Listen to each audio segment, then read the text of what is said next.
একা একা কেউ নয় পূর্ণ, সবাই মিলে তবে হয় পরিপূর্ণ। এই কথাটা আমার রান্নাঘর থেকে বারবার প্রমাণ হয়। প্রতিদিনের মতন আজকেও সকালে চায়ের কাপটা হাত থেকে না নামতে মাথায় ঘুরপাক কাচ্ছিল দুপুরে কি রান্না হবে।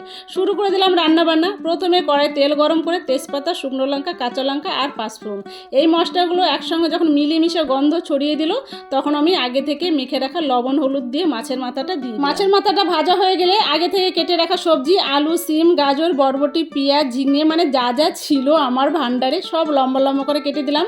এবার একটু কড়াইয়ে লবণ হলুদ দিয়ে এটাকে ভালো করে কষাবো ঢাকা। এর আগের একটা ভিডিওতে জয়ন্ত কুমার মণ্ডল আমার এক ভাই কমেন্ট করেছে, দিদি ভাই সত্যি যেমন তোমার সুন্দর রান্না তেমন তোমার কথায়, এক কথায় অসাধারণ। অনেক ভালোবাসা দিদি ভাই তোমাকে, তোমাকেও অনেক ভালোবাসা ভাই। আর আমার প্রিয় ভাই সুপ্রকাশ চৌধুরী বলেছে, দিদি তোমার রান্নাকে খুব মিস করি, কবে যাবো বলো তোমার বাড়িতে। ভাইকে বলবো চলে এসো। আর এদিকে দেখো আমি জিরা আর তেজপাতাটা একটু শুকনো কড়াই ভেজে নিলাম। আর আমার হেল্পিং হ্যান্ড বড় আমার মেয়ে গো, সে মশলাটা বেটে দিল। এদিকে মশলাটা বাটতে বাটতে সবজিটা ভালো কষানো হয়ে গেছে। এবার আমি ভাজা মশলাটা দিয়ে দিলাম। আর সুন্দরভাবে যখন মাখো মাখো হয়ে আসবে, তখন আমি ওপর থেকে দিয়ে দেবো একটু চিনি আর ঘি।